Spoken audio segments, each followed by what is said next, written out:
बुलेटिनमध्ये तुम्हा सगळ्यांचं स्वागत। बुलेटिनची सुरुवात करूयात हेडलाईन्सने। Headlines brought to you by Chitale Bandhu. महापुराच्या विळख्यामध्ये सापडलेल्या मराठवाड्यातल्या अनेक जिल्ह्यांना पुन्हा एकदा पावसाचा तडाखा। धाराशिव, बीड, परभणी, नांदेडला झोडपलं। सोलापूरमध्ये सुद्धा पावसाचा कहर।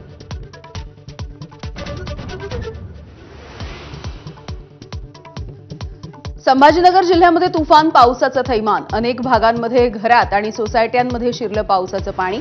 महामार्गावरती वाहनांच्या रांगाच रांगा।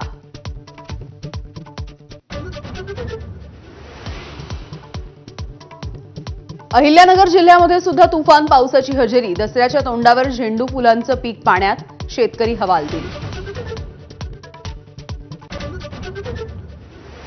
मुंबई, पालघर आणि रायगड जिल्ह्यांना पावसाचा रेड अलर्ट। अनेक सखल भागांमध्ये साचलं पावसाचं पाणी। वसई, विरार परिसरामध्ये रस्त्यांना तळ्याचं स्वरूप।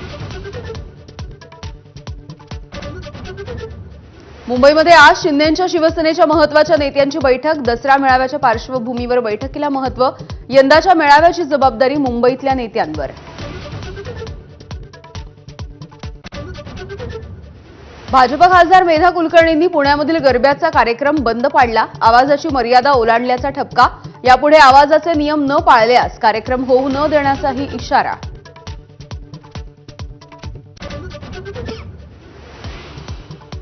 लंडनला पसार झालेला पुण्यामधील कुख्यात गुंड निलेश घायवळनं अहिल्यानगरमधील बनावट पत्ता दिल्याचं समोर।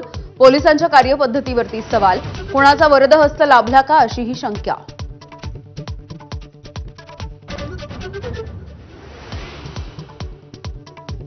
नागपूरमध्ये आज संघगीतांचा लोकार्पण सोहळा। सरसंघचालक मोहन भागवत, गडकरी, फडणवीसांसह गायक शंकर महादेवन उपस्थित राहणार।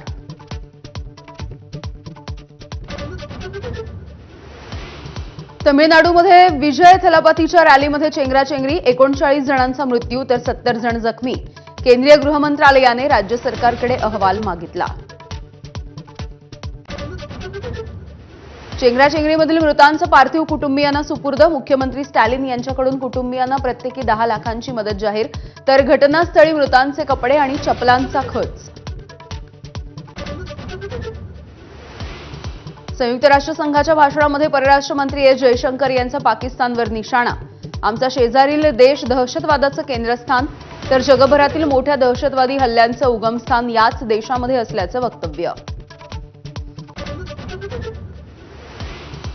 आशिया चषकाच्या फायनलमध्ये आज भारत पाकिस्तान 41 वर्षांनी आमने सामने। तर सामन्यावरती बहिष्कार टाका, उद्धव ठाकरेंचं आवाहन।